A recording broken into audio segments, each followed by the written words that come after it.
Okay, welcome back, and this is a very exciting moment because we're actually going to start building out a real e-commerce store. Now, before we get going, I want to take a step back. I want to have a think about why you're here. Why are you doing this course? And primarily you're doing this course because in some way or another you want to make some money, and Shopify is a great way to do that. Now, typically there are two main income streams, two ways that you can build a great business off the back of Shopify. The first one is to build your own e-commerce store. Stock it with your own products or stock it perhaps with products from other suppliers. But either way, you've got your own store that you're running and you're selling products. And that's a fantastic way to build out a business. The second way is that you can become someone who builds Shopify stores for other people. And you can earn a great hourly rate doing that. Now, in both cases, I strongly encourage you to follow exactly what I'm doing and build out the store with me so that in just a few hours or however long it takes you to actually do this course, you will have an e-commerce store, either that you can use for your own purposes or you can show to clients and demonstrate what you're capable of and the things that you can do for them to help them with their businesses. So my point is, I want you to stay focused on what we're really doing. I want you to build out a business. I want you to change your life, supplement your income, whatever your intentions are with this great product. But of course, none of that is going to happen unless you take action. So let's remind ourselves what we already have, because you probably remember that we already have the bare bones of an e-commerce store. And it's on these bare bones that we're going to build your store. So we'll be looking at creating a logo and then dropping in a fantastic image here and then changing this text so that we really start to build out a great looking homepage. I'll also be teaching you how to build out this menu system so that you can create a real catalogue of products. And of course, we're going to look at how to add products to the site itself, because every single product will have its own product page from where the customer can look at the product, of course, add it to the cart, and then ultimately visit the checkout and buy. Okay, so the entire A to Z, the entire process of how somebody arrives on your store and then finally buys your products. And then with the various products in place, we'll be able to revisit the homepage and actually start to build it out to drop in feature collections and make this a really attractive looking store. And you're going to see that all of this is customizable. So if you're looking at this right now and thinking, I'm not sure I quite like that layout, it doesn't matter, okay? We can literally change everything. Now, of course, that's not the complete story. We're going to be doing an awful lot more, but I hope you really get the idea about how complete this course is in order for you to become a Shopify expert. So just returning to the admin system, and by the way, if you were to click on this little S down here in the bottom left-hand corner, that would also take you to the admin system. But if we return to the admin system, in this section, what I'm going to be teaching you are all the various components of the online store, with the exception of themes. Now, the only reason for that is because themes is a pretty involved subject. So I've actually reserved an entire section for that, which is coming up after this section, okay? So what we're going to be delving into are the blog posts, pages, navigation, domains, and the preferences in this section. And then after that, we'll start getting into the themes. So massive congratulations if you've made it to this point. Don't forget to take action, and I'll see you in a moment in the next lecture. Okay, so welcome back. Now in this lecture, we're going to look at how to create pages, and we're going to kick things off by creating 3 essential pages for any e-commerce site. And those are the terms and conditions, the privacy policy, and the refund policy. Now, this is not super exciting, but it is very easy to do. And by the end of this lecture, not only will you have those 3 pages in place, but you'll also understand how to create any page. So to create our first page, all we need to do is click on Add Page. Now, every single page has the same format. So we have the title of the page, and then of course we have the content, what we're actually going to put in the page itself. And Shopify gives us this nice editor so that we can create some nice looking pages using the formatting that they've given us. If we scroll down a bit further, we have the search engine listing preview, and you're going to see as we actually create the page that this creates how the page would look in the Google ranking. So if somebody was looking for it, okay, so the title and the meta description, how that would show up in those rankings. Over here in the top right hand corner, we have the visibility. So we can choose to make this visible or we can choose to hide it. So for example, if we were working on the page and we hadn't quite finished it yet and we didn't want to publish it, we may well want to make it hidden, right? So we can switch between it being visible and hidden on our site. And then lastly, we have the ability to create a page template. So essentially a layout that we'd use over and over again. But for the most part, in 99% of cases, you really don't need to worry about this, and you can simply leave it as page. So let's go ahead and create our very first page, which is going to be the refund policy. Now, what about the content? Now, you probably remember, I hope you remember, that back in those settings, when we were under settings legal, we had the ability to auto-generate pages. And one of them was the refund policy. So we're going to dive over now to the settings and grab that text. But before we do that, let's make sure that we save this page. And then if you were to click on pages again, you would see it listed as your very first page. Okay, so these are all your pages, and here's the refund policy. And of course, if I was to click into that, I go back into that page where I can edit it again. Okay, let's dive over to settings legal. Okay, so from the settings, let's go to legal. And here we have the refund policy. So all I need to do now is to click on create from template. And here we have our refund policy. Okay, it's all here. As I said before in the previous lecture, it's a very generic refund policy, but nevertheless, it's perfect to get going. If you have a client that has a more specific refund policy, you'll almost certainly want to dive into this in a bit more detail. But certainly for the purposes of showing you how to set this up, this is ideal. So with that all done, all we need to do then is to save it. And then what I'm going to do is I'm going to stick the cursor into the text. I'm going to do a Control A to select the whole lot. Then a Control C to copy it all, right? And then I'm going to head back to the online store, go to my pages, find the refund policy, and then in here, in the content, I can do a Control V to paste it all in. Okay, so there it all is, right? An instant refund policy page. Now, if we save this, I can also show you how that SEO is going to look. Okay, what we talked about before. So here's your search engine listing preview. And you can see, this is a familiar format to anybody who's been on Google, which will be everybody. Okay. And of course, if you're not too happy with this, you can change it by clicking on Edit SEO. And if we scroll down a bit, I can then change the page title and the description if I please. But generally speaking, we don't need to touch any of that because it looks really great. Okay, so there we have it, completely done. The first page for your site has been created. So let's go back to pages and let's create another page. So we'll add in this time the terms of service. So, or the terms and conditions, however you like to call it. So I will call it the terms of service. Okay, and in order to get that content, let's save it. Let's go to the settings, to legal once again, scroll down, and here are the terms of service. So create from template, let's save it, put the cursor in there, Control A, Control C, back to the pages, click on terms of service, and drop in the text, and of course save it. So I hope you'll agree that is very, very simple. So I'm now going to do the same thing for the privacy policy. It's exactly the same process. You don't need to watch me do that again. And I'll see you in a moment when I'm done. Okay, I'm back. And as you can see, the 3 pages have been created. We are all done. We've got the 3 most important pages for any e-commerce site set up in just a matter of minutes. So the other page that's essential to all e-commerce sites is some kind of contact us or about us page. And to be honest, I tend to combine them into one page, but of course that's entirely up to you. So all we need to do, of course, is to click on add page, give it a title, so contact us, or perhaps about us, or perhaps contact us / about us, whatever it might be, and then the content. Now, of course, I can't write the content for you because every single contact us clearly is going to be specific to a certain situation. But I can give you some tips. And my tips are as follows. If you are a sole merchant, if you're basically just trading with your own store, keep it simple, right? Don't try to make yourself bigger than you look because everybody will be able to sense that and you'll be discredited to a certain extent. So avoid that, just be honest about who you are and use the opportunity to tell a little bit about your story.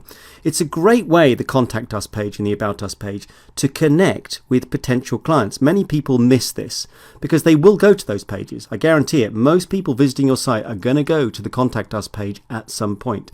And if you're telling your story and describing why you set up your business, your customers will really appreciate that and you'll start to get a bit more of a human connection. And that starts to build all-important trust with your customers, which is super important on your way to becoming a success. So what I suggest you do right now is just think about what your Contact Us page might look like. And of course, don't forget also to add in the contact details. Now at this stage, all you have is an email address. We're going to look later on at how we can add different ways of customers contacting you, but all you have at the moment is simply your email address, so don't forget to include that. So once that's all done, what you'll want to do then is to click on Save, of course. And perhaps you've noticed, perhaps if you've been jumping ahead a little bit, you may have noticed that while we've been creating these pages, we can't actually find them anywhere on the site. Okay, if you go to the site now and have a look around, you're not going to be able to find those pages. And the reason for that is because we haven't yet set up the navigation correctly. So let's have a look at that in the next lecture. So in this lecture, we're going to start talking about the navigation, which is essentially how we're going to set up the menu structure for a website. So if you look here, I've come straight to navigation, and what we have are two menus already set up by default. We have the footer menu and we have the main menu. Now you'll see that the footer menu has a search item in it and the main menu has the home and catalog. So if I actually go over to the site, you can see this here already, right? So this is the main menu with home and catalog in at the top. And if we go down to the footer menu all the way at the bottom, we can see here under quick links, this is the footer menu, we have search. All right, so that's what we have by default. Now we just created the Contact Us page. So let's imagine that we wanted to add it into the top menu. So let me just scroll up the top here again. Okay, let's imagine that we wanted to add it into this menu so that it was just to the right of catalog. How would we do that? Well, all we need to do is to click on the main menu, which brings us to a page where we can edit the title if we wanted to. But as you can see, we can also add in a menu item.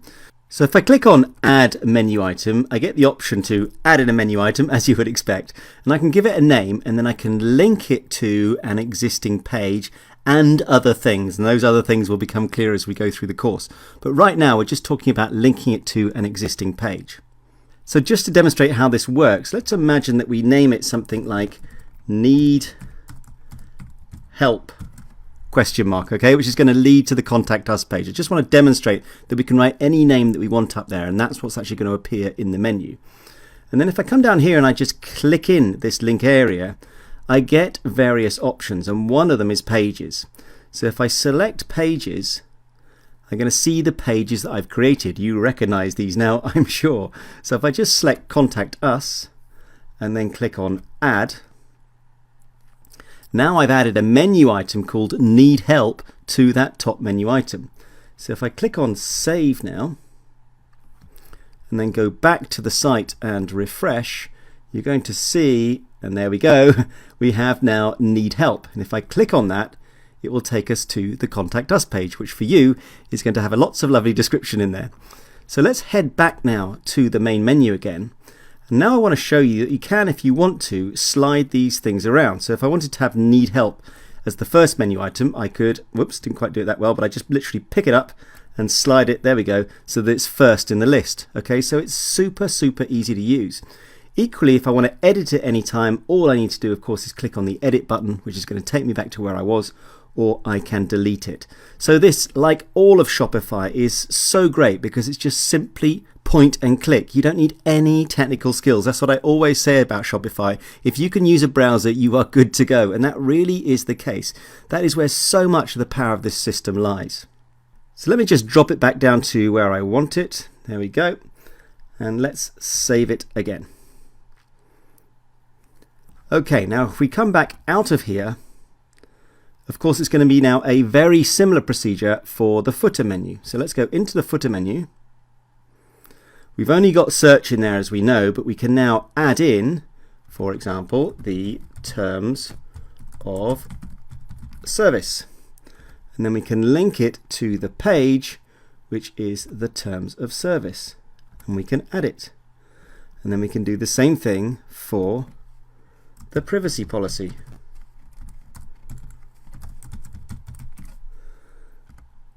And link it once again to the privacy policy page. And then just for completeness, because now you totally understand what's going on, we can go for the refund policy and link it, of course, to the refund policy. So we'll add that in. We will save. And then just to check, let's refresh the page. And here you see all of those links in the footer. Okay, and if I was to click on the privacy policy, it would take me to the privacy policy. And just for completeness, of course, that's going to show up on every page. So if we go to the home page, scroll down the bottom, here we see all those links once again. So I'm sure you'd agree that building out a menu system is pretty straightforward and really very powerful.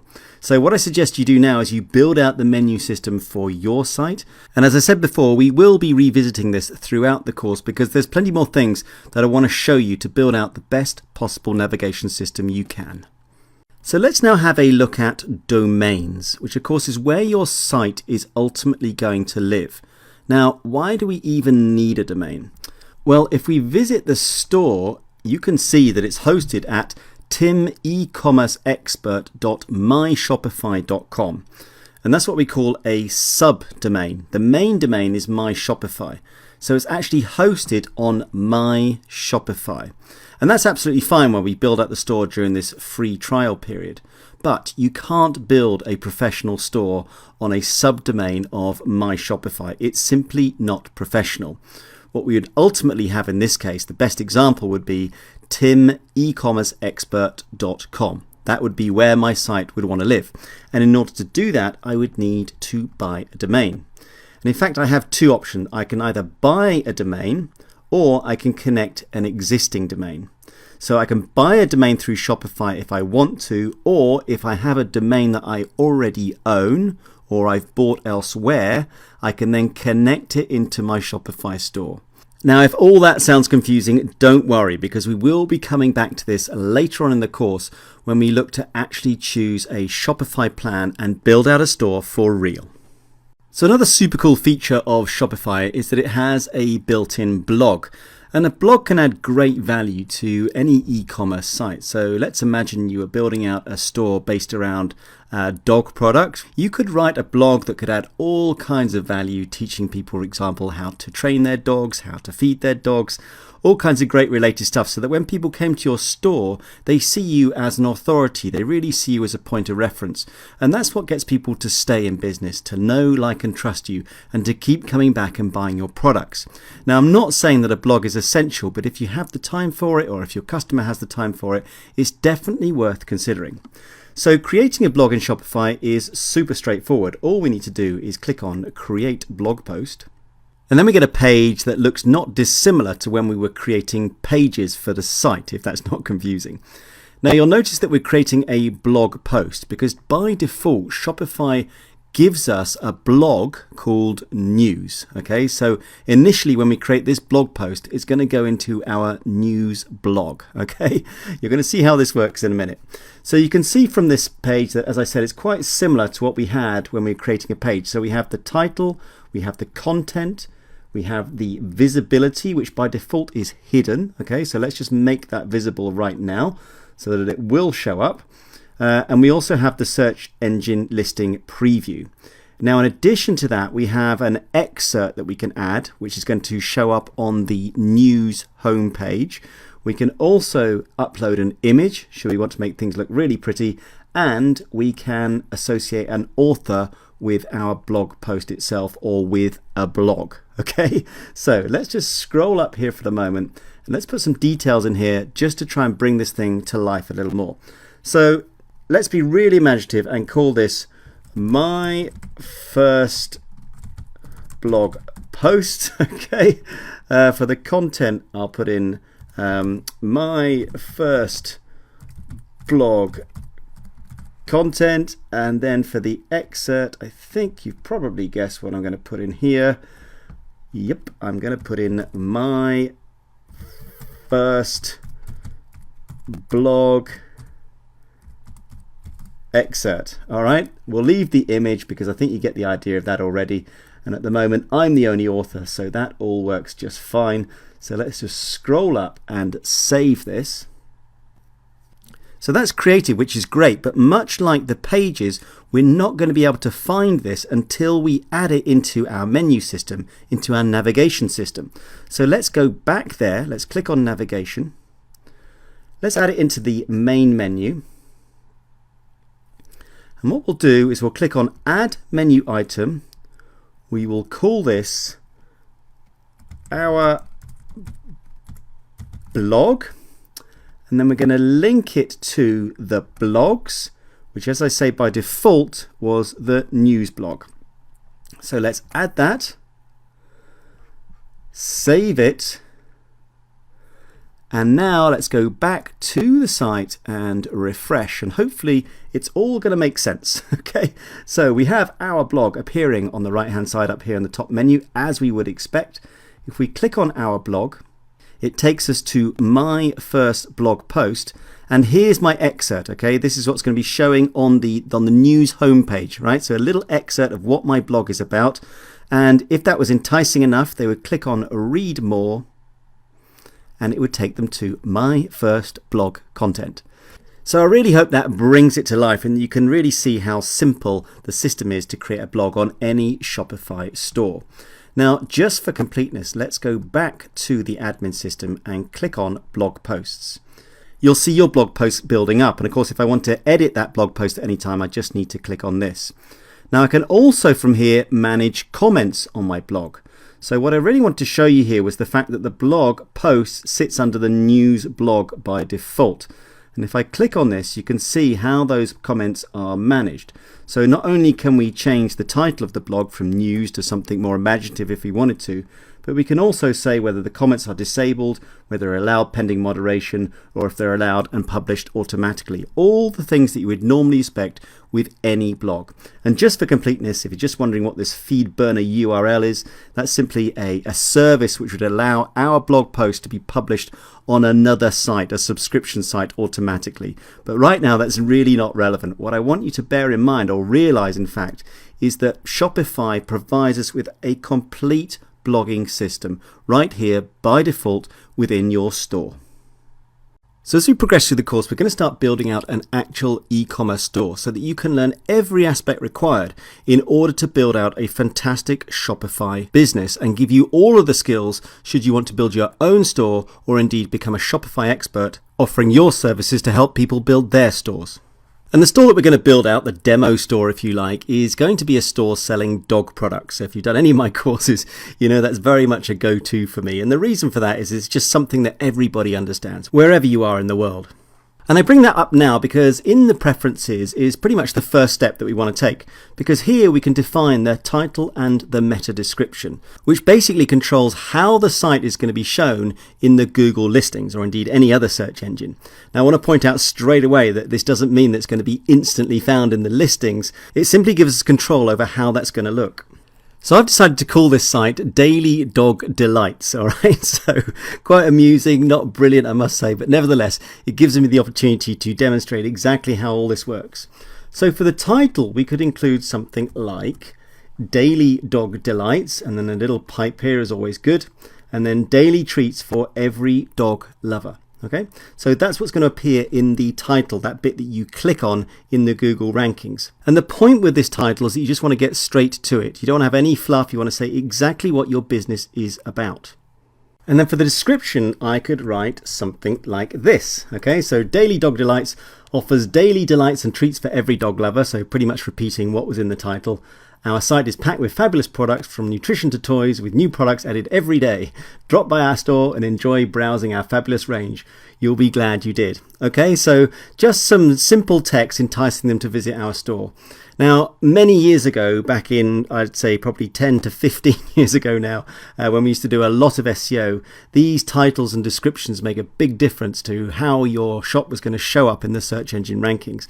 These days, they're not so important. Google is far more concerned about the actual content on your site in order to get good SEO going. But nevertheless, it's a great exercise to complete this and to really think about what the title and the description should be. Now, just before we move on further down the page, I'm just going to save this. I'm going to show you one thing here. So that's saved. If we go back to the site and refresh, if I hover over this tab here, you're going to see the title popping up. All right, don't worry about the Tim e-commerce expert bit at the moment, but just to show you that in fact the title does show quite prominently, so it's well worth giving it a good amount of thought. So heading back to the admin system, let's scroll down a bit now and look at what remains on this page. So first of all, we have Google Analytics. So Google Analytics is Google's unbelievable statistics program that will tell you literally everything that's going on your site. It's a free tool, and when you go and you register, you get some code that you can then take and paste. And in this case, it pastes into here. And having done that, Google will be able to track all the good stuff on your website and tell you exactly what's going on. Now, of course, you don't have to do that, but should you want to do that, should you want to benefit from the amazing power of Google Analytics, this is where you would integrate that code. Equally, Shopify gives us integration with Facebook, with the Facebook Pixel. So the Facebook Pixel is a little bit of code, again, that sits on your store. And when you do Facebook advertising, it allows Facebook to see the kind of traffic that it's sending to your store so it can send more and more traffic, okay? And it gives you a Facebook Pixel. When you sign up for Facebook advertising, it gives you a Facebook Pixel. And so you'd be pasting your Facebook Pixel here. So just as an overview, I just really want to let you know that Shopify fully integrates with both Google and Facebook. So you have two of the biggest hitters in the industry that are also able to work with this amazing platform. Now, the last thing on this page is the password protection. Now, during this free trial period, your site is protected by a password. Not for us when we're looking at it, because clearly we can see it no problem, just like we've been working on it here. But you might have noticed this phrase at the bottom here. Your online store is password protected with, and then the password name, and then manage preferences. And if I were to click on manage preferences, I would of course be taken back here. So what does that mean? Well, let me show you how your site right now would look from another computer, from another user. And here I am on another computer, and as you can see, it doesn't look the same. It's protected by a password. We can't get in. All we do is we get a coming soon message. Now, if I were to hand out that password to somebody, they could access my store. So if I click on enter using password here, for example, and then I actually type in the password, and then hit enter, I get access to the store. But at the moment, I can only do that with a password. So for everybody else in the world, this thing is protected. So if we go back to the admin system, let's see why that is. So basically, if we wanted to disable that password facility and allow everybody in the world to view our store, which of course is what we want to ultimately do, we will need to pick a Shopify plan. Okay, so Shopify is pretty generous with the free trial period. It allows us to do everything to build our store and to view it ourselves, or in fact give it to other people if they want to view it, as long as we also supply the password. And of course the password is here and is fully editable. But until we pick that plan, which of course we're going to be looking at later on in the course, we are really the only ones that can view our store.